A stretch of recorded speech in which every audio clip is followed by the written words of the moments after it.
বাংলাদেশে আছে ভাই 64টি জেলা, আলোচনার শীর্ষেই থাকে আমাদের ব্রাহ্মণবাড়িয়া জেলা। এ জেলার আরেক নাম সাংস্কৃতিক রাজধানী।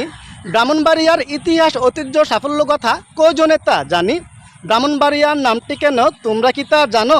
জানলে ভালো, না জানলে আমার কথাগুলো শোনো।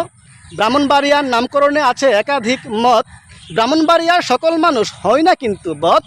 নামকরণের ইতিহাস SM শাহানুর রচিত গ্রন্থ, এখানেই দুটি মত গুরুত্ব সহিত হয়েছে গৃহীত।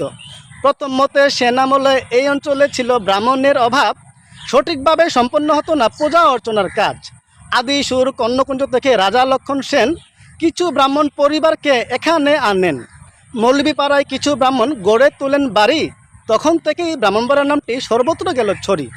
দ্বিতীয় মতে দিল্লি থেকে আগত শাহ সুফি হজরত কাজী মাহমুদ শাহ ইসলাম প্রচারে তিনি করেন গভীর তপস্যা। উল্লেখিত ব্রাহ্মণদের বলে ছেড়ে দাও এ স্থান, তখন থেকেই প্রচার হলো ব্রাহ্মণবাড়িয়ার নাম। বাউনবাড়িয়া, বিবাড়িয়া ও ব্রাহ্মণবাড়িয়া তিনটি কিন্তু একই জেলা, গেলাম জানাইয়া। ছন্দে ছন্দে তুলে ধরলাম ব্রাহ্মণবাড়িয়ার নামকরণের ইতিহাস, ভুল দেখলে শুধরে দিও বন্ধু, করোনা উপহাস।